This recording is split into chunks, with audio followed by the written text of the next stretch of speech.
All right, guys, welcome back to the Raised Hunting Podcast. And today we are joined again by Warren and Easton, my guests. Not guests. Holy cow. Adjoined. Did you hear that? I'm kidding. Spectacular. You didn't say special. I know. I left it out on purpose just to fool with your head. No, I feel like a special guest is better than just a guest, now that I think about it. they're not guests That because they're wasn't here. good. You can't be a guest if you're here every week. So I guess that is.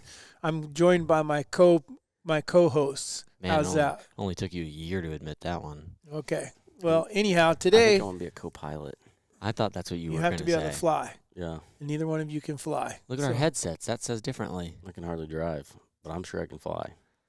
Okay, Everybody this- tells me a chopper is way easier to fly than a plane, and I just Doesn't look can't it. believe that. Yeah, and it doesn't look like it. I feel like it is. It All seems right. like it's got to be just up, down, left, right. Like seems like it should be simple. You can tell that this is going to I be thought you just a said a helicopter's easier to drive than a plane. This podcast is going to No, be supposedly helicopter's a lot harder. not very detailed oriented because I can't keep them online for the first 30 seconds. I So, wouldn't guess that either. so anyhow, but today's topic is Easton's first bull. We talked to everyone here not too long ago about going and attempting to kill his first bull. Well, now we're back, and I won't take away with the. I'll let him explain what happened or what takes place so that you can go from there. But before we do that, we want to thank everyone for the reviews you guys are sending in. Warren is going to talk to. We're going to do a little giveaway, and but it's way too complicated for me to understand. So I'm going to let Warren handle how he's going to do his giveaway. It's very simple. That's why it's too complicated Yeah. for Dad. So that's what. Shout out to Hunt NC. We will cover this topic at some point. It says, any advice on e-scouting? What are you looking for? How to determine a spot worth looking at, and what kind of timber you're looking for based on early and late season. So we'll do Easton's bull today, and then we'll get into the strategy stuff, right away. Free Daja, appreciate you. Said loved hearing about our adventure for muleys, and congrats to Easton on the bull. And then Nick Knott, as always, reliable. He said he loved the recap on the hunt, and after seeing Easton was successful on a stud bull, he can't wait to hear for the recap of this hunt. Keep up the great work. Nick, we appreciate you. So this time I do know how to do the giveaway and actually find people correctly without us having to do some whack stuff. So if you're on Apple, which you guys are still slacking just a little bit, so just leave a review, and we can see your username, and we'll shout you out if you're a winner of some raised hunting gear. On Spotify, this one you guys have to, and you guys are great at following directions, so this shouldn't be any problem. If you're going to leave a review on Spotify, just leave a review and screenshot it, and then if you have Instagram, preferably send it to us on Instagram, just because it's way easier for us to find it than it is on Facebook, just because Facebook has so many spam messages and everything else. It gets hard for us to sift through, but just screenshot it and send us a message on Instagram, and we'll do a giveaway for each platform. Okay. YouTube guys, I'm not sure what we're gonna do with you. We ought to give them the one, too. They show They're us a pretty lot loyal. of love, though. Yeah, we mean, can do a third one. The fact that they care to watch us, I mean, that's just kind of... I agree. I don't know how they can look at you for an hour, but whatever. I don't know. Normally I'd have a comeback for that, but I don't. I want to say thank you to everybody. That was a burn. Okay. I wanted to say thank you to everybody because I have never experienced, number one, I've never experienced shooting or like harvesting something and had the amount of people reach out to me as I did with this elk. And so I don't know if there's like an elk cult going around that I didn't know about that I just joined reluctantly, but I'm in on it. That's the only cult I'll be a part of. Why would you want to be reluctant? I'd be all in on it. Because I didn't know that I was joining in on it, but evidently I'm in. But with that, I also want to say specifically to the podcast people, I thought it was extremely cool to see on raised hunting pages and on my personal page of the amount of people that commented like, hey, congrats, Easton, can't wait to hear the story on the podcast.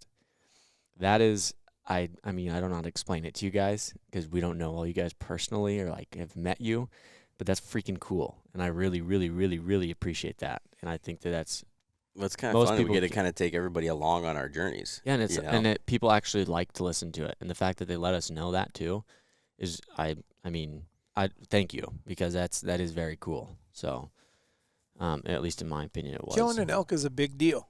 I Well, mean, yeah, I get it. It's a big killing deal, but killing anything with a bow and arrow, in my opinion, is a big deal. But killing an elk with a bow and arrow is it says something. It says that you've accomplished something, you've achieved something, because they are hard. They Yeah. are I mean, difficult. as you found out, there's several things about the size of them when they're laying on the ground, as the getting a shot at them, because you're not sitting in a tree stand. You don't have everything, you can range stuff It's around you and it's stuff not like that. controlled whatsoever. Like No. there's no controlled variables. That's what I love about it. Besides, I mean, Chaos. the only thing that you could maybe say is a controlled variable is like if you're in a spot where you're like, okay, if they're gonna come in, they're gonna come in right here. But more times than not, that ain't it. Like they could come I in think in there does multiple get to an directions. extent where, like, there's definitely instances and setups where and really you kind of do control the situation.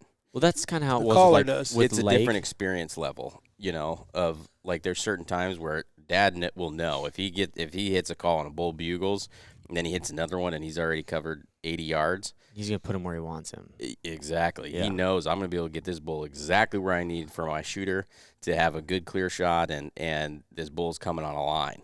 Mhm. Like the ones that I think are really hard are the ones that give you like one bugle. And then And you then don't they- hear from them again. Yes. And then they come walking in slowly. Yeah. Well, Yeah. Those make it We tough. kind of dealt with that. Yeah. I We mean, he also was dealt with a lot bugling. of screamers Yeah, though, we did. too. Or the one No, that, I'm saying the or the one one that is Usain Bolt of the elk, and he just sprints in right now. Oh my gosh, I can't describe the feeling of that. I was scared. Well, you better explain to people what happened. Yeah. Do we just want to go through the? I think we just pick and choose some of it. There's too much that we would Well, be the- here for 2.5 Yeah, that's hours true. if we were going to talk about everything. The But one Dad is talking, the Usain Bolt bull, I promise you no, I can't say that. Anyways, Warren. You had Nikes on. No, I wasn't gonna say that. Good Lord, Warren had not. You had no, because you were filming me.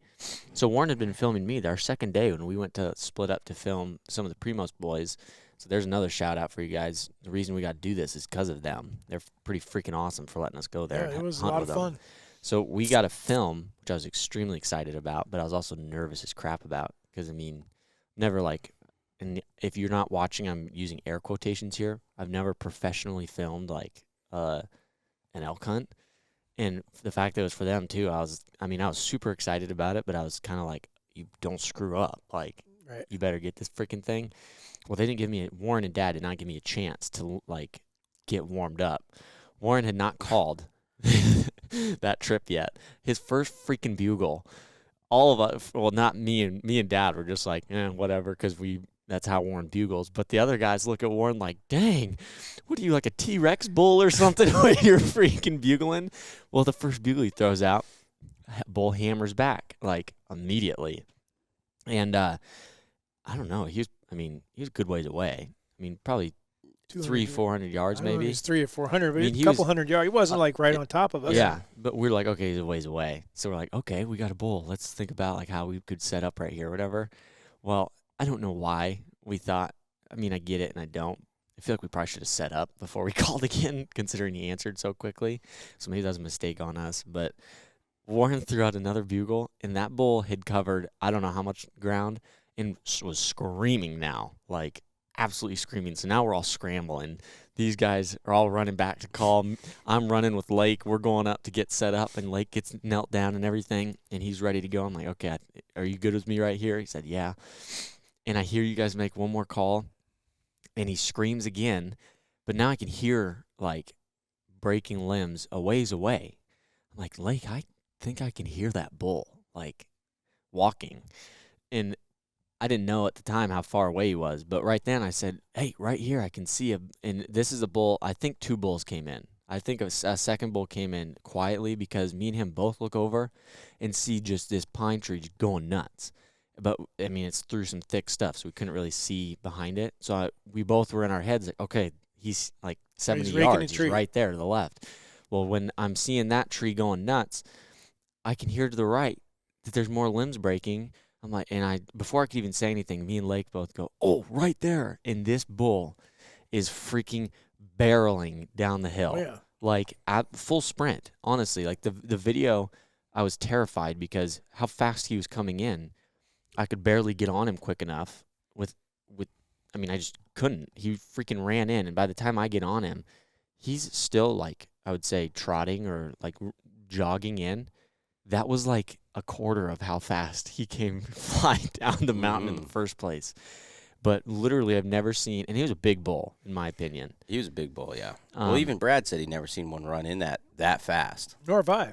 Well, Not the one like that. The one Brad kept saying too was, and if anybody has watched, especially last year's season with Dad, one of his elk hunts, or ever watched any of the Primos boys, Brad Ferris was with us. He's one of the longest standing dudes besides old Will. But he said that I've seen some like young bulls come in like that, and maybe still not even to the extent of how fast that bull ran in, but he had never seen that big and that mature of a bull, because it was full. I mean, I don't know how to judge an age of a bull, but that was a mature bull. I mean, he was a huge body, freaking big rack. Like, it was cool though, because Dad kept warning me, when these elk come through the trees, just make sure you guys know it's a shooter or whatever, because even if they're smaller, they're going to walk through and they're going to have to like get their antlers through stuff, and they're going to look big. Well, this bull, I was like, yeah, Dad, you're right. You're right. They're going to look really big, because this bull is like dodging stuff, and he's freaking huge. And he was wide. Yeah. That was a really cool experience. I mean, just as a whole in the week. Well, I think let's talk about your hunt. So what were you expecting? What was your prediction? Dad, I remember what everybody your keeps was now. predicting. Everybody keeps telling me Dad was right. I'm going to tell Dad he was right. Well, I think your prediction was that he'd kill a bull. Mm-hmm. Right. I think so. And it would be a Pope and Young kind of bull. Yeah. I think you did too. I don't think we went down to like picking how many days or anything like that. Right. Well, you were right. I mean, his prediction was that we were going to get one. Right. And he was right. Okay. Well, Well, you're telling me that. Why don't you tell Dad that? You're right. Ooh, that was tough. Hey, you're really right. That was a really hard one to swallow. I didn't doubt it. So what did I expect? Well, what was I your... think the thing that all you were doing is the same thing that all of us do, is you don't want to count your chickens before they're hatched, And so, I didn't have a negative outlook on it right, at all, but but I you didn't want also- to get my hopes up. absolutely, but it's just a place where there's lots of elk, And Yeah, and we'll be 100% honest, I think, too, that where we went is not a normal place. No, it was a super felt, special, and we don't usually get to hunt places like that either. right. And so it was a super cool place to be able to go and experience a lot of elk. Yeah. it just worked out the way we set it up, with helping the Primos guys with doing some work and stuff, and Warren donating his time to help them with some stuff. And they said, hey, instead of us paying you guys, would you mind coming on a hunt with us? And because they wanted, they knew it was my first bull, and they knew Dad's gotten a hunt with them. They thought it'd be really cool to take me. Well, and you guys started talking about that last year too, yeah, right? well, this has been in the works for over a year. Yeah. Holy freak, I can't explain how spoiled. Like, I am. So I what feel were like a you rotten little expecting, kid. though? Like, what did you, like, did you think that we would hear lots of bulls bugling? Were the setups like what you thought they would be? What, just take us through what you thought it was going to be like, and then if it was actually like that or not. I would say, going off of, I'm going to relate like what I remember as a kid when you guys would go hunting or when I'd be tagging along, and as well as what Dad had told me about this specific place last year. And in my head, I thought that for the setups, I thought that we were going to have times where all hell broke loose and we needed to like be running to get to a spot, or running down here to cut a bull off, or do this or that kind of thing. Like, I was expecting to like not be able to be calm and like, hey, we've got a minute, let's set up right here and let's try to work them in this way.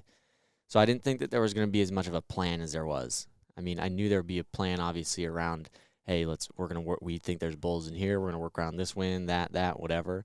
But I was more so expecting, holy crap, one lit up over here, we need to haul butt back here, get around and set up, or things like that, And it wasn't. I mean, it was more of like we could throw out a locator bugle and be able to, if we heard one, most of the time it was far enough away, like, okay, they might still be coming right away, but we have a second to, like, Warren would be able to sit there and say, hey, just set up like right next to this tree, or like just be ready for him to come this way, and I would be able to range some stuff and things like that. So that was much nicer for me, because I was a little worried about that. I'm like, I trusted myself that I would just kind of get into my instincts, so like that second nature of like when you're going like, hey, set up here, get ready, right there, done. I actually got to like prepare myself to wait for a bull to come in, which I thought was very nice. As far as bugles, no, I was not expecting that. I was more so expecting like we'd get out, we're gonna start hiking, we're gonna. I mean, if you get lucky, you might hear one right away, but I more so thought in my head like it's gonna be every once in a while. You're gonna even if there's bulls in the area, you're gonna hear like a few in a day or 4 or 5 in a day kind of thing, and you're gonna really try to work those specific bulls.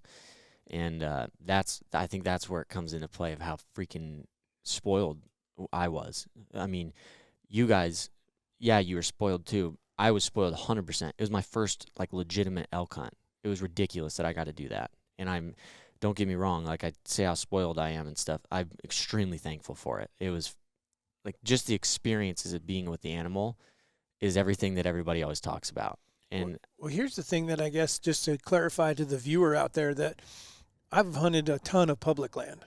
Yeah. And everything that we experienced on this piece of private ground and what it was is no different than public. It's just you take how long it takes you to get all that experience on public and cram it into a few days. I mean, that's really, truly it is. I mean, like you're talking about, I mean, I would tell people back when I hunted specifically or exclusively hunted public ground, if I got 10 opportunities in a season, and that was hunting 25 days of that season typically, 25 to 28 days is what I would average.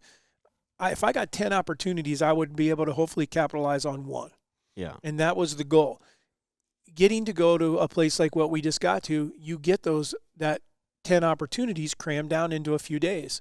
And that's what makes it so special because you get to hear, you get to learn. I mean, what you learn so much from those elk so fast, then you can take and apply that to public ground and it works. I mean, the same way that we were setting up, the same things that we're doing is no different than just taking that and then applying it wherever you hunt. Yeah. Whether it's public, private, whatever, it doesn't matter. But it really, truly, that's the thing. I will say the Primos boys have figured out the setup situation and that kind of thing to a pretty good extent. A lot of times the bulls just don't cooperate as far as they come in too fast, they come into from this angle or that angle, but they're always doing the same thing as far as the wind and, so that's what made it so much fun to see. I loved every time that we got out of, we'd get out of the mule because we could drive the mule a couple miles and we would walk a couple miles. And in that time, someone would hit a bugle and when one answers, it's like everyone is like, oh, there it is. Mm-hmm. That's what you're hoping for. That's what you're waiting for. And it was cool because you kind of get to where there was a few times when I was like, we should call from here. Yeah. Just the terrain told me we should call from here. We should try something here, and it worked. Well, I think you've had a really good outlook on this for a long time. So if you're listening to this and you haven't done an elk hunt yet, or you want to go do an elk hunt, we get this question all the time. Guys saying, "Hey, I want to go do an elk hunt. Should I? Or I want to go public. Is there an area that I should look at, or whatever?" And you usually tell them, I would tell you to go with an outfitter first. 100%. And I think that you are so correct on that because for like what you got to do, you got to experience elk the way that elk are supposed to behave, right? If you went to Yellowstone National Park, you could call in tons of elk because those elk are not messed with by humans and they're behaving how elk are supposed to behave. Yep. And so what you're doing is, and then unless you get probably really, really lucky, or I guess maybe nowadays you could watch enough YouTube videos that you might have somewhat of an idea, but I personally don't think so. You're going to have to go and do it. That if you try to go public your first year and kill an elk, you need to really be anticipating probably 3 to 4 years because that's going to then you were an experienced elk hunter that had figured that out, and you were only getting 10 opportunities and only being able to capitalize on 1 or 2. But that's also an extended period of time. Yeah, over a full month. And as a resident. That's what I'm saying. Like he had the ability to say, hey, I'm going to switch my schedule for the fire department and stuff so I can take this much time. Yep. Most people are even less than that because they have to go there, and they're only there for a week or something. And so it's really if you tough. divide that in 4, that means I'm getting 2.5 opportunities in a week. Yeah. You So better that make you sure better you make it capitalize count. on those. Well, and that's I mean, if you really break that out over those 30 days, though, you're not even getting probably 2.5 in that week. Yeah. You see what I'm You saying? may It's not. probably like not even a full one. Mm-hmm. Right. So my point is that to get the same amount of experience that you're talking about is really probably 10 years of you going out there and spending a week, 2 weeks trying to elk hunt, where you could go with an outfitter, and if you're from the Midwest or the East, you want to be aware that their outfitting in the West is different. A lot of times it is on public ground, and it doesn't necessarily mean that it's bad, but you do need to understand that there's a difference there Right. for sure. Mm-hmm. And they may be packing you further or whatever. But the point is that you go with an outfitter and somebody who understands what they're doing, understands how to call, understands where the elk like to hang out, what you should be looking for, and how elk are supposed to behave. Now you can watch that person. It's just like having a mentor and learn from them. Yep. And then take that information and go to do it in public. Because the thing that I think you're going to have to realize is what's going to happen on public is, like you just said, you can take all of that information. You can do the exact same thing, except you need to walk about 10 times further. Yeah. Yeah. And then you got to stay positive enough to know at some point one's going to answer me. But then you also need to know at some point you're probably going to run into one that somebody else has already ran into, and they called him in, and then their wind switched or whatever, and he's figured it out just like a turkey Yeah. that's been educated. And so you're going to have to put in 10x the effort to get the same result. Absolutely. I thought, and like just you pretty much hit it exactly what I thought too. Was I didn't. I've always heard you say that.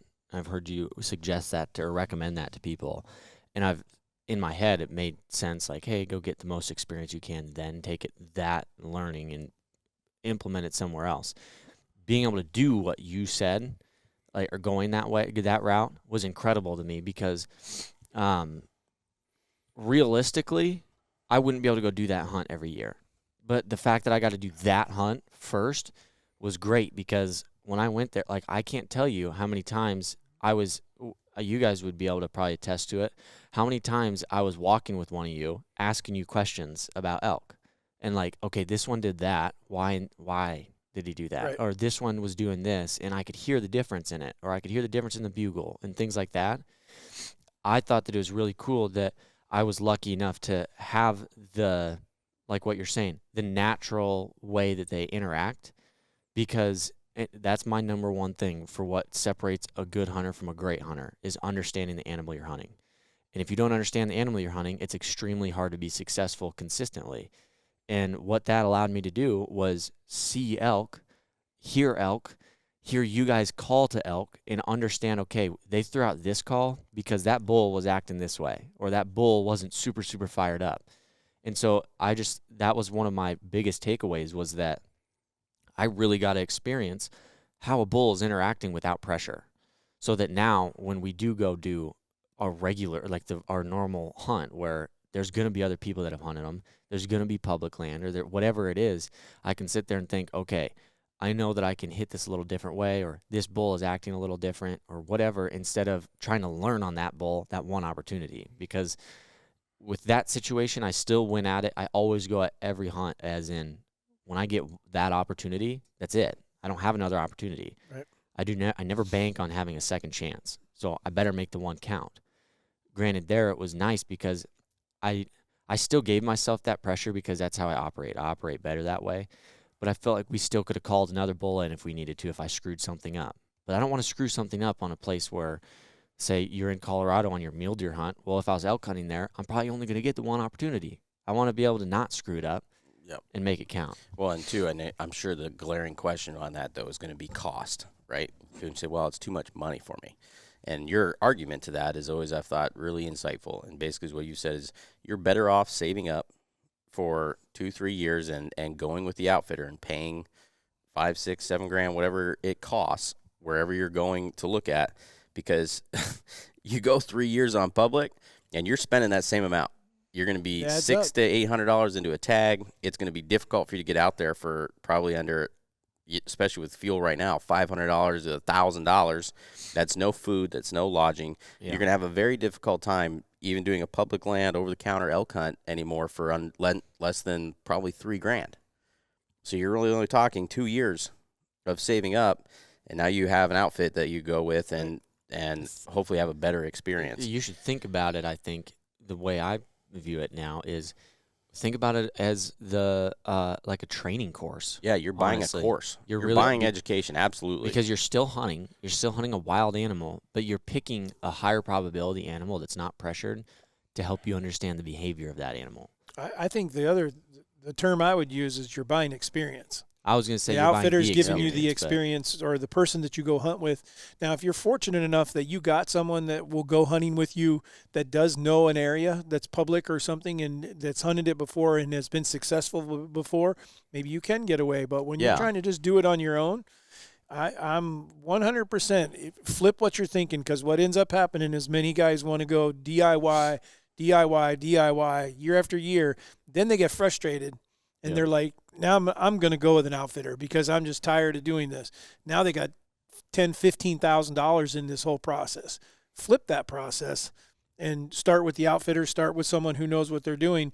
And then you now can take what you've learned and go apply it to what you want to go do, and go do the DIY for the next however many years you want to go. Yeah. And I think maybe this is bias, but I truly do believe it.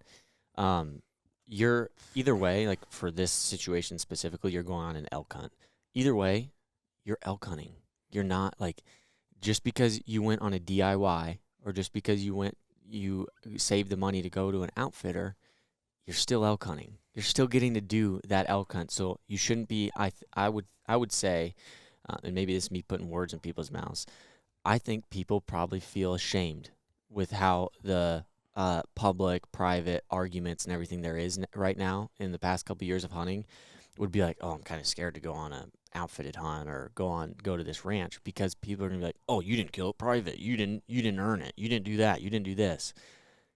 Ignore the crap, because if you can do that, all you're doing is setting yourself up. If you do want to go do that public hunt, or you do want to be able to go consistently and have a good experience for the next couple of years of your life, or whatever you want to do, I wish we could somewhat revert that energy of just because somebody got to go hunt private, or just because somebody has this or that, doesn't mean that they didn't experience it and learn it. And the way you put it is the best possible way, meaning that look at it as you're buying experience or education.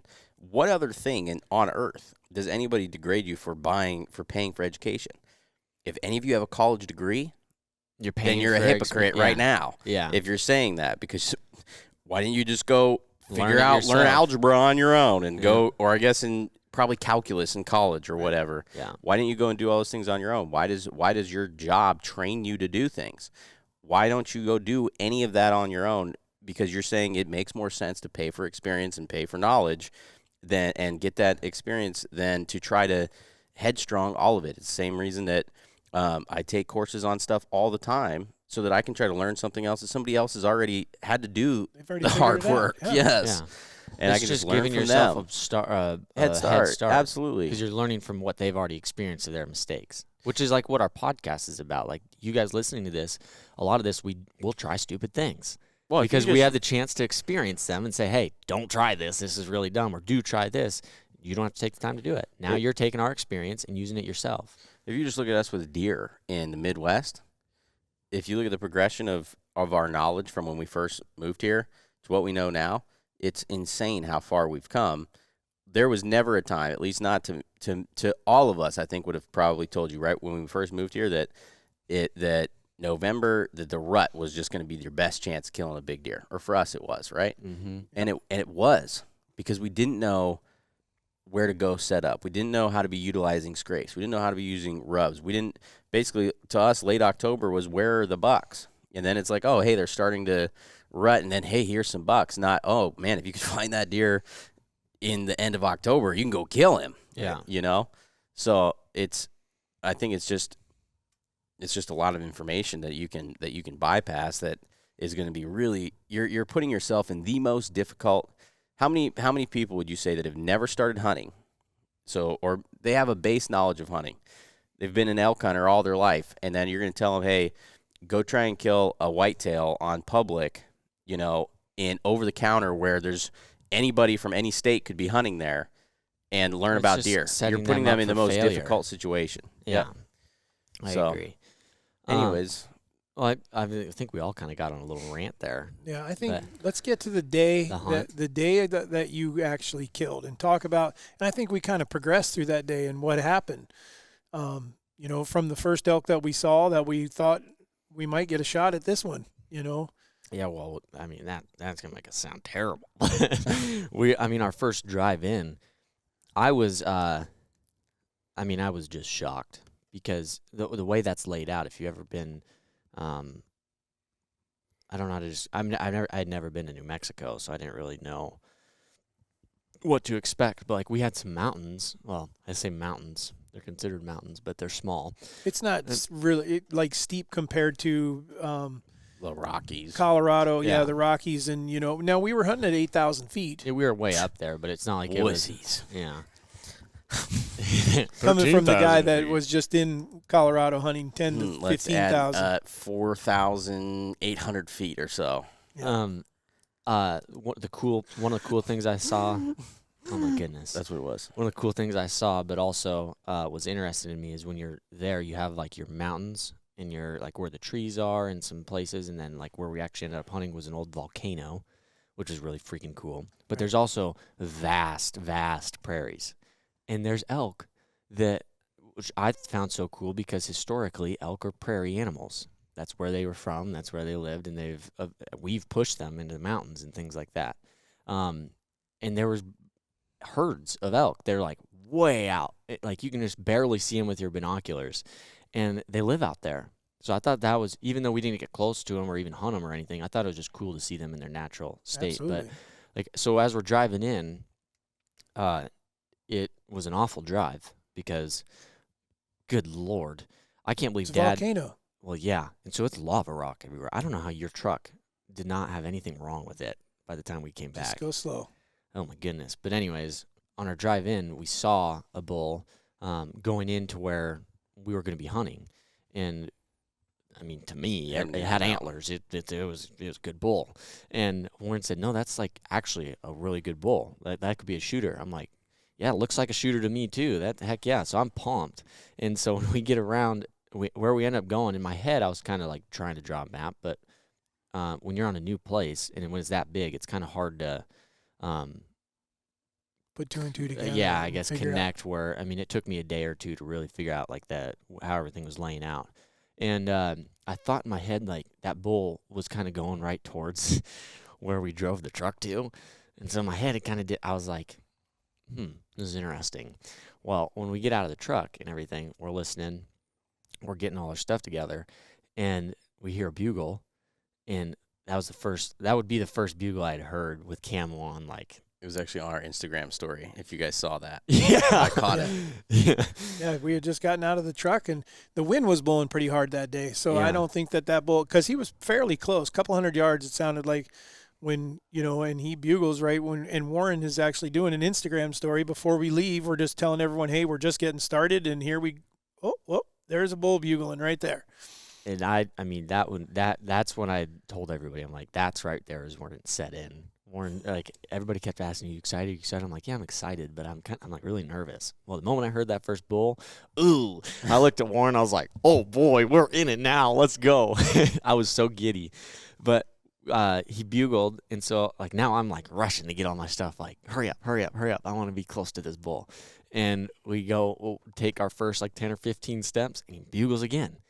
I'm like, like he's close, like really close. Well, the way we started walking at him, I'm like I was stressing very hard in interior or internally. I'm like, I think this bull is like right over this hill, and I'm not that confident in my elk hunting ability at the time, so I didn't want to say like, I mean, it's a bugle. It could be a long ways away, and I mean, it's loud most of the time.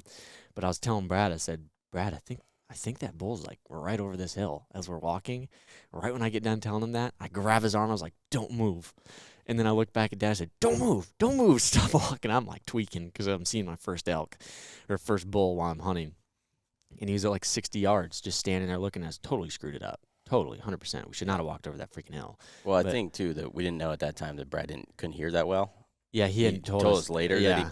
that he had a hard time hearing, like, high pitches, so I don't know that he didn't know how close that bull was. Yes. You know, we didn't convey to him, hey, we think this is Because- really close. We were just trying to get ready, honestly. Yeah, I mean, and I'm really, really glad we busted him, because I would have been so bummed if we were done that fast. Yeah, I agree, because we didn't even. I mean, Yep. it wasn't. But anyways, so he ends up obviously busting us, considering the fact that we're standing there like a bump on a log, and when he runs off, I'm like, okay, we're elk hunting now. this is freaking cool. cool. Yeah. Like, this is ridiculous. And I'm like, that was a shooter, 100%. I mean, and so we set up, and I mean, we had some bulls bugling and stuff, but they weren't moving at all. We stopped on top of that ridge because Yeah. we heard two different bugles across the valley. And this was more of a typical setup that they were a couple hundred yards away. We thought, you know, are they with cows? Are they not with cows? Which we later determined probably with I think cows. it was a pretty big herd, actually. It was probably the one that bull was coming off of. Yeah, he Yeah. could have been circling the edge Yeah. of or something like that. Because Yeah. we actually, the next setup, we never saw anything. No, we didn't. Yeah, I mean, we Um, called for a while. Kind of and- the rest of the morning. yeah, really, Yeah. wasn't it? we Well, we ran into one more bull that we don't know. I think you felt like he was coming. He was. Or- I don't know if he was necessarily coming or not, but either way, he was walking right to us. Because we weren't. It's not like we were like calling specifically or anything. But we had We been. had been previously. And I Right. think that he may have been walking to that, but either way, he was walking right at it. And where we were trying to get to, we bumped him, which also tweaked me out. I was like, we just bumped an elk. What are we supposed to do now? I was like, that's not okay. We can't do that. Right. Well, But we're it's- also used to where places where we hunt, you bump elk, They're and gone. it's That's like it. it's the end. It's the end of the world as we know it. Like they're just flipping gone. Yeah, that's what I was You know? expecting. And he ran off, but I was like, it didn't look like he went that far.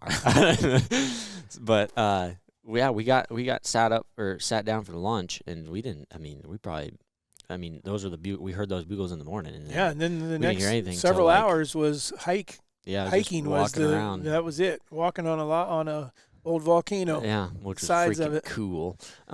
But I had looked at when we were at lunch. I had looked at a spot, and I was just asking Brad because he's hunted there before. I'm like, I don't know what these bulls do, but it looks like this meadow that I was just glassing while you guys were eating lunch. I climbed up to the top of a little peak, and I was like, that looks like a really, really good place for bulls to be running around, rutting and everything. He goes, yeah, it depends on the day, but most of the time they'll come in and through there at some point, or they'll be doing that. Well, by the end of the day, we ended up on the back side of that, and I was right. I mean, I wasn't necessarily right. I was just reading the land, but there was bulls in there, which I thought was pretty cool. But so we were hiking around everything. We weren't hearing anything, and we also were fighting wind bad. Hard Like, wind. It was extremely annoying because I hate wind in the first place. It's my least favorite weather. But secondly, it was a strong wind. I'm used to when it's a strong wind, you're going to have a consistent wind. And we could not get a consistent wind. So it was almost impossible to set up on anything because no matter what we did, if you did hear something, at some point or another it was swirling towards them or it was doing something where it'd switch on them. And we had that happen where the first bulls, Dad called, the first bull that we're like, okay, we can set up on this and it seems like a pretty good setup. He bugled and then bugled again, and then they split, Dad and Brad did, to go back to call. And me and Warren, while we're walking up to the tree, like we were trying to get further down so we'd be a little bit more out of the way with the wind, but he bugles like 100 yards away, and me and Warren are like, just get set up, just get the closest tree. Like, we don't have time to get down there. And unfortunately, I mean, he came in, and I don't know what kind of bull he was. I could just see his feet and him raking a tree, and he came to like 70 yards, but freaking wind switched and blew right to him. He shut up and went trotting off. And so that part was frustrating because I was sitting there trying to learn I'm like, okay, is it the wind switching that much, or is it the terrain that's switching the wind that much? And so I thought that it was the terrain, and I think a lot of it is the terrain. So I was trying to read that stuff because I'm like, if the terrain is going to affect the wind, maybe you could predict it, I guess. Being able to see. Some, but there's certain things you just can't do. The elk is in X place, and you're in X place. Yeah. And when he bugles, what do you try to do here? You try to pull him through the wind or around the wind if you can. Yeah.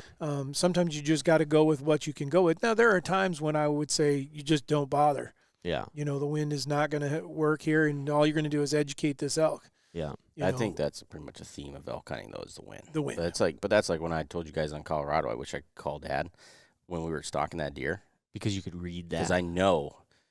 I had an idea. I was like, I'm pretty sure it's not going to be going this way. It's going to be going either straight south or straight north. Yeah. Because I felt like the mountain there was going to split it. Mm-hmm. But I knew Dad would be able to look at that and say, hey, it's going to do this. Yeah. Where I don't have that knowledge yet, you know, and fortunately it was even better than what I anticipated. And so Nick and I were able to, you know, walk right up there. Yeah, well, that's what I mean by like trying to read the terrain, how it's going to affect the wind, and it was difficult there because it didn't seem like it. That's a good place for it too. In my 50 yards, opinion. it can change. Yeah, yeah. Well, they were sitting like 30 yards from us a couple times calling, and that's when I stopped thinking about like I would get tweaked out when the wind started to swirl and was blowing at a bull or something like that. I'm like, yeah, that's not ideal, but I just kept reminding myself, okay, Dad and Brad can be sitting 20, 30 yards away from us. And when they blow their wind checker, it's going that way. And when I'm blowing mine, it's going that way. Yeah, you got to look so at the it literally features. can be just like you have no. I mean, yeah, it sucks that it's swirling, it's blowing towards the bull right now. But don't just give up right away because I could tell myself 50 yards down there, I'd be willing to bet it might not even get to him. Yeah, because it's swirling Nick, again. When we hit the wind in the bottom on that deer, right to him. Yeah, and I told him, I said, it's going to be going one way or the other up there. We'll be okay when we get up on that mountain with him. And sure enough, as soon as we got up there, so that's the scary part too, though, is you better pick. Like it can't change anymore, or you're screwed. Yeah. So, but yeah, I think. Did you think those bulls really were circling for the wind at all?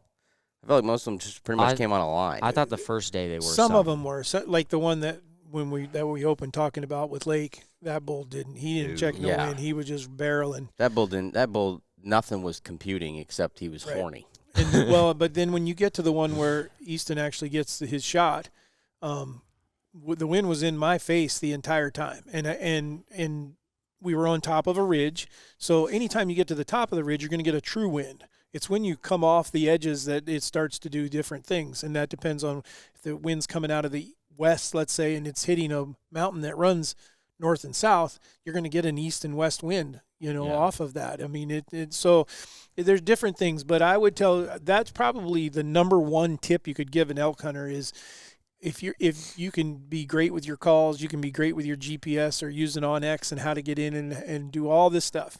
But if you don't understand the wind, you're going to fight your elk hunts because they tend to know where they're bedded at is a place that they can see and smell, or they're hanging around in an area. But at times, and if he feels totally comfortable, maybe that's why he's not checking the wind, because I've been here all day and nothing has bothered me, or all morning, and all of a sudden I hear a cow. Well, I can just walk over there because I know this is a safe, secure area. So, yeah.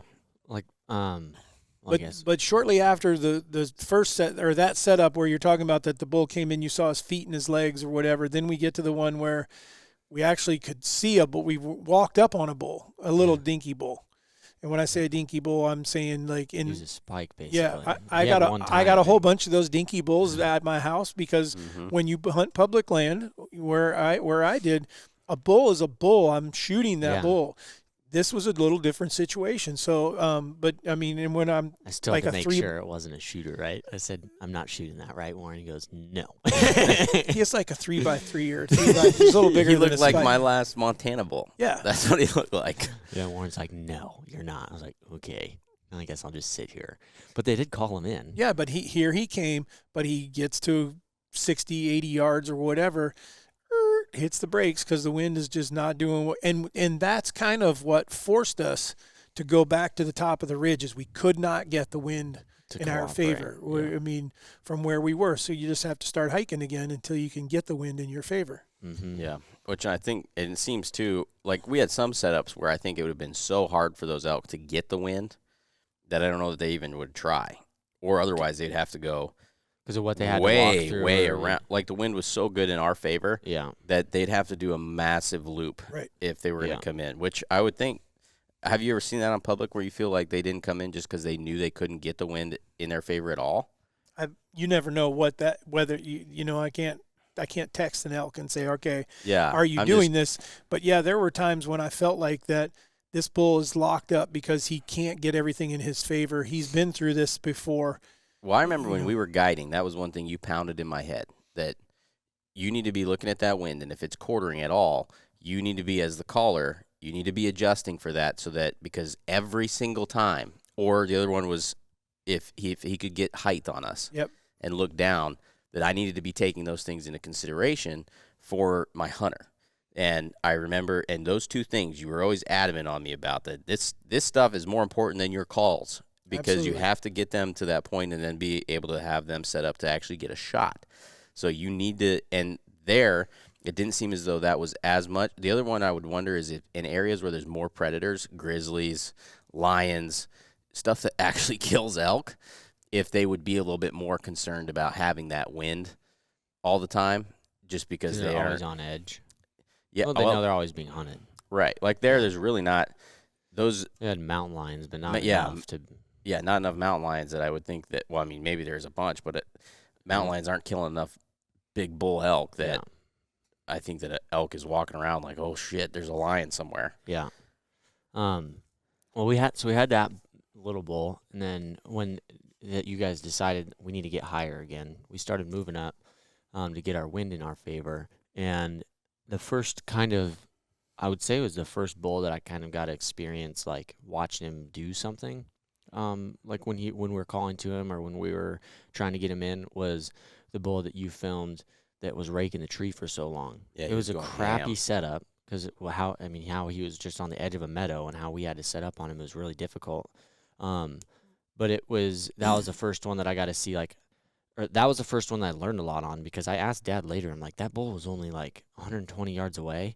Why could I barely, like, he would start his bugle super, super high pitch and then barely get into his bugle and then go off. I'm like, unless I was listening for it, I really couldn't hear it, but he's right freaking there.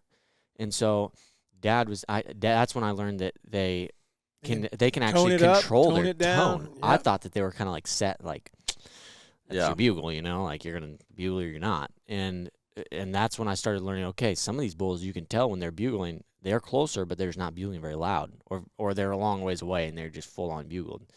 And that one didn't end up coming in, but that also was a good learning experience, because I thought for sure that bull, he was raking a tree for so long, and Dad was bugling and Brad was bugling and they were calling and everything. And I was like, oh, just wait for the bull to stop freaking raking the tree, and he's going to be like, all right, let's do this, son. And stop raking the tree and turned around and walked away. I was like, what? I was very bewildered, because, like, why are you so fired up? If you're two things in that situation that we couldn't do. One, if I get a bull that's raking a tree, then typically I'll start raking a tree. I didn't have anything to rake. But did you know he was raking the tree? Yeah, I saw him. Okay. I could actually see. You had said that too. Warren said, I wish I could. He didn't know if you could see. He says, I wish I could tell Dad that he's raking a tree so Dad could rake a tree. Trust me, I was looking and I didn't have anything to rake. But the other thing that I would have told you, that I would have felt like you're only increasing your chances a little bit because he was too far. He was too far across there. You say 120 yards. I felt like he was 200. Yeah, he was like, and we couldn't get any closer because we had the wide open meadow in front of us, and so we couldn't close the distance and then rake the tree. Yeah, you know, and he just had all the elements about him. But why we were set up where we were is we finally had a consistent wind. Our wind was not blowing toward the bull, which was why don't you tell people helpful. why you rake a tree?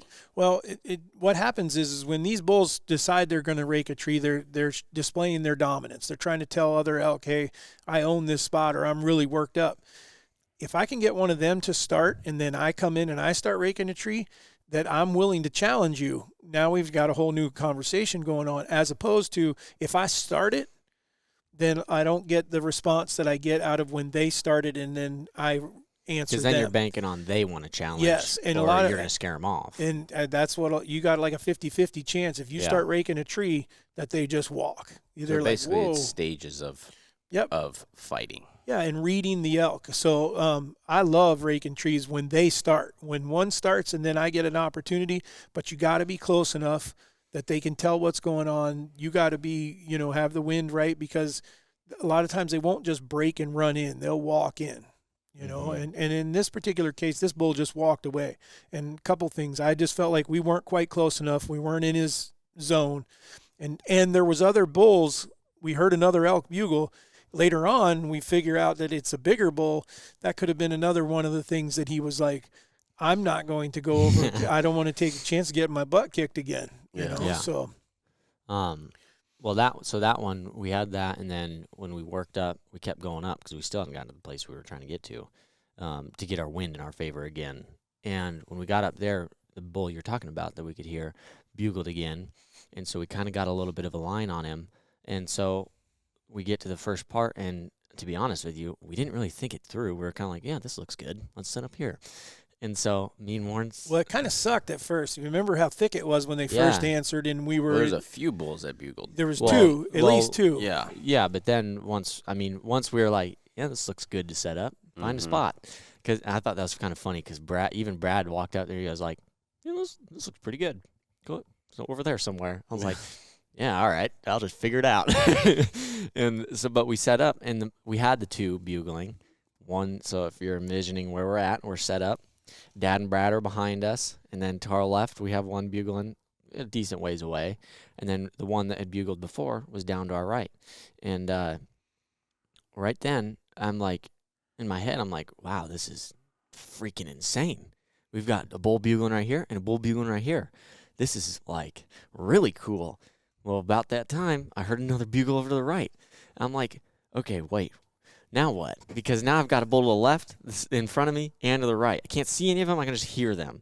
And I can clearly tell it's different bulls because they're far enough away and they had different bugles. And then I could have sworn I heard another one. And finally I look at one. I'm like, how many bulls am I listening to right now? And he goes, I don't know. Just focus. It's like, all right, deal. And so I just picked the one that I thought was the more committed and communicating one. And I was kind of proud of myself because I picked the right one. Yep.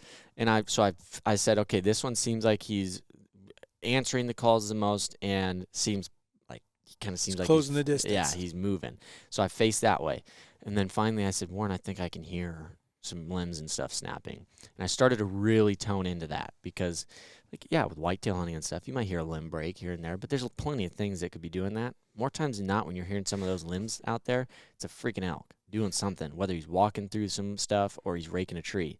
This one, I said to Warren, I think he's just right over this hill raking a tree because I just kept hearing multiple things snapping in the same spot. Then you'd bugle, and then you'd hear that again. And so I'm just sitting there, and again, we have no idea what it is. And Dad and Brad keep calling, and all of a sudden I just see just like one chunk of antler in the sun. Barely hit it right. I said, oh, Warren, antlers. I see antlers. And so then all of a sudden he steps up and said, shooter, freaking huge shooter. And I'm like tweaking out because, like, I mean, I don't know how big he really was, but I know he was bigger than the first one we saw. And I'm sitting there like, oh my gosh, he's freaking giant, like huge. And I'm telling Warren, and honestly, if Warren was in Warren's position, I probably felt bad for, considering the fact that it's still, I mean, I think it was still a beautiful bull, like a big bull, but I probably hyped that bull up to sound like he was 380 or 390, to like freaking monster. But he took for freaking ever. As far as like once I saw his antlers, slow walk, like very slow. And Warren was telling me about how some of them just kind of have, like, when they get to a certain point, they just kind of have a swagger, like where they walk and they might be like tilting their head a little bit. Well, this bull had that. And when he's walking so slow, but I could just see his antlers like tilting through the trees and stuff. I'm like, oh, this freaking turd is like, the worst part is I don't like looking at the antlers when I'm going to shoot something. Right. That's the only thing I could see. So I had to look at his antlers. But he came right into 40 yards. And it's just crazy that 40 yards, and I had no shot or anything yet. All I could see is still his antlers. And, I mean, if he took a couple more steps out, I was going to be at full draw waiting for Warren to say, you're good, and shoot. And, like, I can see the slobber coming down his face and, like, dripping and stuff. And, like, I was, like, in my head, I'm like, this is just amazing because I'm watching a huge bull, and I can see him slobber. Like, this is weird as heck. And he didn't come out. He literally got to that point, like the last tree. It's like he knew. It's like they always do. Like those, God I can think of elk. like 3 or 4 times. He those big big bulls managed to just go back. One step away. I didn't like that setup as far as to the right. No, it was tough. Because, one, it was one of those where, and I'm sure you knew the same, you knew there was enough bulls bugling, somebody was coming in. Should. And I didn't know that. I did. I was confident somebody was going to come in and give us a shot. But where he was, for me, there was that one pine tree that, and this was the first setup where you and I couldn't be right next to each other. You were like 5-6 yards away. Yeah. And so I was really nervous, actually, that if he did step out to the left, what was going to be open for you, I think what you thought would be open for me, he was going to be covered. And then I was going to have to, like, say no, but, like, loud, you know? I typically am thinking pretty well in the camera's view, and I had a feeling that because the pine that he ended up being behind, I had ended up being right. I was like, I know that the moment he steps out, I can hammer him right there, but I think I'm going to have to wait for him to get about 5-6 more yards out into the open, because from Warren's angle, it looks like I bet he can't even see him hardly. And when we look at the footage, you can't even see him. Right. And I'm looking right at him. Yep. But he literally got to that point. And even when he came up the hill and then finally turned to where I was like, okay, if he steps out, like, this is go time. He was walking committed to that. And I'm thinking it is pretty much done. I mean, he's got one more step. And he's committed walking to that hole that I needed and just stopped right on the edge and looked over once. Didn't do anything. Just was like, yeah, no, not good enough for me. And just slowly turned around. Same freaking thing that he did walking away as when he's walking up. Just tilted his head and walked off like he's some freaking badass. And I was like, this is, oh my gosh. But I was like, that was freaking cool. Well, I didn't have any time to, like, really soak it in. I mean, I was just telling Warren, that was an awesome bull. That was so cool. And the other bull bugles again to our left. And now he's, like, you can tell he's closer. He moved. Mm-hmm. So I did the same thing again because I can still hear the bull ways away to the right bugling. I'm like, okay, this one now sounds like he's going to be here quicker than that one will be. So I moved and I set up on that way. And so you guys had to work him. I mean, there was two things that sealed the deal on that elk. One, we had control of. The other one, we did not. One, I believe, is the bull that came in first. Him getting there, him bugling, him raking a tree, put some realism that we can't. I mean, the real deal. Yeah, he came there. That helped. Well, they because were you noticed bugling that back bull, and forth. Yeah, and that bull closed the distance when that bull got close. And so, but he didn't want to come. You know, he didn't show up while that other bull was there. But so that was one. The other one was Brad and I were both calling to start, because we got 2 or 3 bulls bugling, so we're making lots of. But Brad did maybe one of the best scenarios that you can pull, and that is he started backing away. Yeah, I could hear him progressively, like his calls getting further away. And as he progressed away, the other bull had already come in and moved away. That opened the opportunity for the bull that you end up getting a shot at to come walking down. And so those are the two things. One, a real elk helped us. Number 2, Brad did a great job. And then so when he did that, I quit calling. Yeah, I thought that was really cool because I noticed that because I'm like a sponge in some of these things. Like, I want to learn why we're doing what we're doing. And you were calling, and I could see where you were at, and you stopped calling. And then I'm in my head, I'm like, I wonder, I feel like this bull has, like, come a little bit closer, but then he bugles in the same spot for a little bit. I wonder if you just kept kind of, like, moving back or, like, acting like you're going away to see if they'll pull him through. And that's what Brad started doing. And it was like he had just a little line on him. I mean, it was a slow line, but, like, just pulling him right through it because Brad kept going, and he kept, like, he wanted coming. to keep following. Yeah, and he definitely had the demeanor of he was going there. He wasn't, like, there's times, where they get there and they're like, okay, I'm here. Where are you? Yeah, which is what I think that big bull did. Yeah, the big bull did that for sure. And I thought that was kind of cool to really, like, I could hear him progressively getting closer as Brad was progressively getting further, and it was just really cool to experience how you can maneuver a wild animal like that with their own way.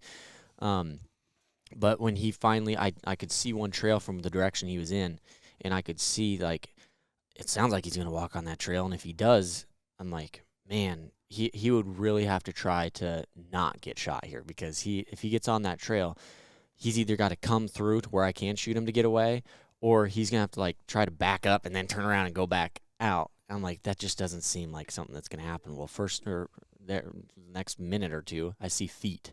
and then I see antlers.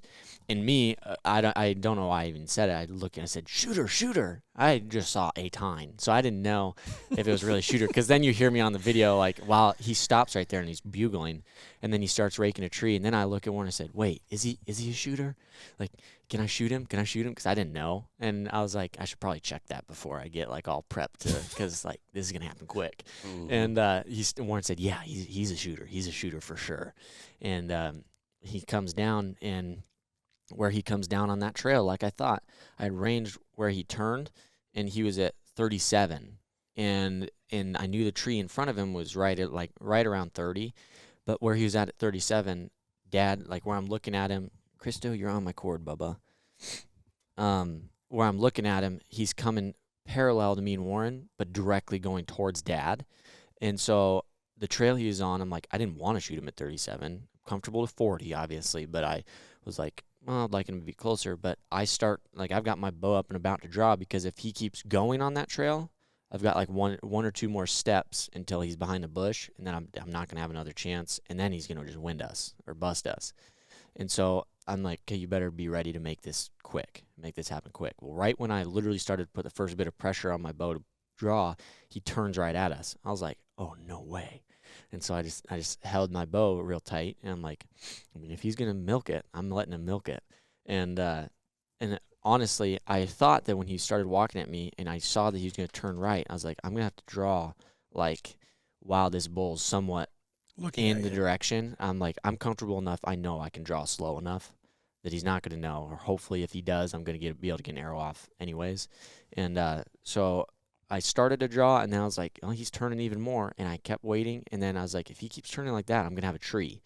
And right when he got behind that tree, I drew, and Warren had warned me. The thing that I can't get through my freaking head is like, if they're close, like, don't be too worried about like where your pins are gonna set, because you're gonna know that all your pins, like especially with your pin gap, like your pin gap is pretty small. All your pins are gonna fit like where you're trying to hit. I'm like, okay, because he's always told me that on deer too, and I hate that. I'm like, yeah, if they are close enough, it's true, but more times than not, I'm picking like very specific spot, and so, I mean, I get to full draw, and all of a sudden, my pins, like I go to settle my pins, and I just remember going through my head like, what the heck? Oh my gosh. Like I took a split second while I'm at full draw, like, holy shit. And my pins are like, I just sat there and looked for a second. I'm like, I don't know what to do. Like, he's at 30 yards, but what pin do I use? Because they're and he's so freaking big. You don't, like, until you're on your knees sitting there, have a bull come in. Squeeze. That's what you do. Well, I was like, oh my gosh. I didn't realize how big I knew they were big. I've seen tons of elk in my life, but they're that close.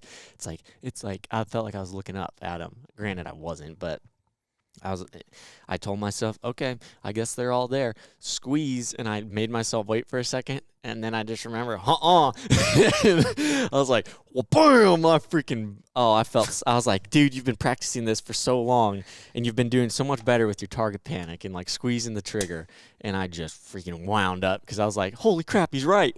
The pins are all there. Boom. And I mean, I hit exactly where I was aiming. Perfect. Like right where I put my pin. And, I lost it. I didn't realize how well I had kind of kept my composure, because even in the video you can't hear me like breathing excessively or anything while he's coming in.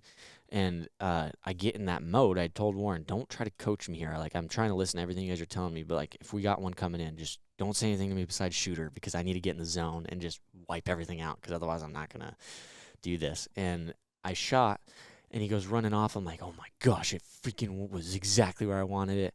And I turned around, and I have never been more embarrassed, first off, showing people the video. And number two, I've never hyperventilated. Wait till we show everybody on YouTube. I've never hyperventilated in the first place, just like with anything in life. I've never hyperventilated after shooting something. I'm sitting there like... like I could not handle it, and the Warren is laughing so hard. He's like, "That was awesome! That was awesome!" And I'm just trying to catch a breath. I'm like, "I just freaking smoked him! I did it!" And it was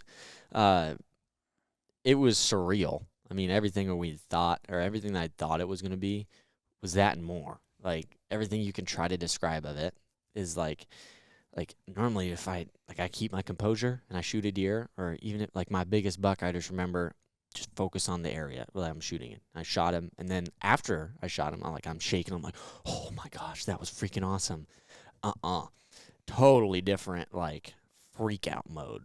Like I don't normally. I mean, it was bad. Cool. It was bad, but it was freaking awesome. And I mean, he ended up only going 70 or we could see maybe him. 80 yards, something like that. Went over and you killed your first elk. I was very proud that I was that much adrenaline, that I proved to myself I can keep my composure well enough and make the shot.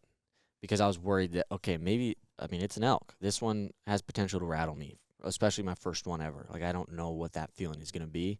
And when that arrow hit, I was like, oh my gosh, I did it. Like, holy cow. You have to. You got to keep your composure. Mm-hmm.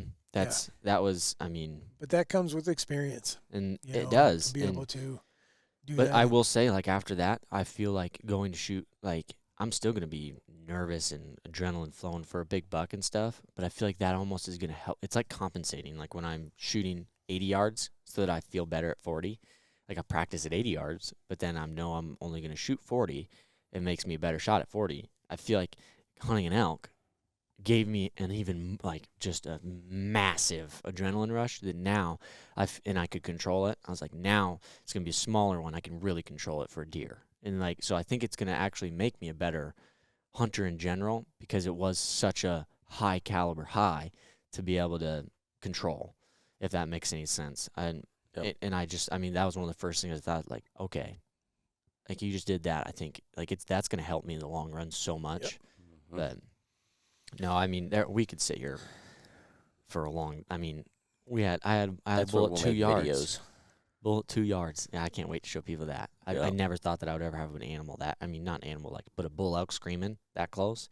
It was just the trip as a whole, shot or not, was being able to experience them in their natural state, doing what they do. You guys working them like you guys work them when you talk about it all the time and stuff, was just really, really, really, really cool for me to experience. I really liked hearing you guys calling and where you guys were moving behind me, because I would try to listen to it and listen to them, and then I would hear you guys move again and stuff like that. It was just, as a whole, it was an experience and a half. Like it was one of the coolest things that I've gotten to. It was 10 times more than I ever expected to experience, just as the animals doing their thing. But yeah, it was a blast. I mean, for that and for you guys, I mean, I've thank you guys a ton. I told the Primos guys, I can't thank you enough. Like the fact that you guys were willing to let us join you and and like let us even film you. Like I was so excited to film them and stuff. It was, like I'm spoiled rotten. Like it was one of the coolest experiences, and I appreciate the crap out of it and just do it with you guys. But no, it was. I mean, I think that hats off to the Primos guys for not only letting us tag along, but also being a part of it. Mm-hmm. Hats off to Brad for helping us with kind of guiding, because he knows that ranch, and stuff like that, and then doing the calling and understanding what the elk are going to do, and then hats off to you guys. Everyone fulfilled their role. Warren did an excellent job filming. You were, I think, trying to convince yourself, prove to yourself that you could make a shot, and under these circumstances where you knew that it was going to be a heightened stress level. And fortunately it was. And fortunately you did exactly what you needed to do. And what I would tell the viewers out there, if you've never elk hunted, if you're a bow hunter and you've never elk hunted, you owe it to yourself one time. I would now understand why you guys say that. You need to go hear one bugle. I have heard them say that forever, and I haven't, especially carrying your bow, having the chance to carry your bow. You don't really get it. And I'm just telling you, if you have anything that you could trust us with, you might not trust us with any other advice, but that advice, go do it, because you're going to sit there at the end of it like exactly what I did. You're not kidding. Like if you go through life and never get to experience that or give yourself the chance to experience that, you're missing out. 100%. 100%. Yep. Very much so. All right. Well, nice work. Congrats. Thank you. Good job. Thank you, nice boys. work. And then Yeah. I think Warren's going to do his wacky fact here. I can't wait to hear this, and then we'll close this thing up. Lobsters taste with their feet. Do what? Yeah. Tiny bristles inside a lobster's little pincers are their equivalent to human taste buds. Meanwhile, lobsters' teeth are in one of their 3 stomachs. I'm just trying to imagine, like, eating a cheeseburger with my feet, you know, or, like, tasting it, the cheeseburger. Wait, I thought they kill stuff with their claws, though. Claws. So what do? Hand it under their stomach? I don't know. No idea. You need to do better on explaining your wacky facts, because I have That's so all many it gives questions you. after this. Okay. You want to know another one? I don't know if I do or not. Before toilet paper was invented, Americans used to use corn cobs. A whole corn cob? I don't know. That Oh my sounds gosh, that is gross. freaking rank. I don't even- Alternatively, they'd use periodicals like the Farmer's Almanac, which was designed with a hole so it could hang in outhouses. Necessity is the mother of invention, after all. Yeah, I mean, I feel like you could have found a better leaf than a freaking corn husk or a corn cob, but yeah. How smart was the guy that came up with the roll of Toilet toilet paper? paper? There's another one of I those feel like you products. shouldn't have had to been that smart to come up with that. I need something to wipe my butt. And then sold a whole bunch of it. Yeah, and then they came up with the wet versions. That person was smart. All right. Well, thank you guys for joining us again. I think this was an excellent podcast because I think hopefully Easton did a good job of describing where a first-time elk hunter was at, and hopefully we gave you guys some tips for your next hunt. So with that, we are the Raised Hunting Team, and we're out. We appreciate you guys.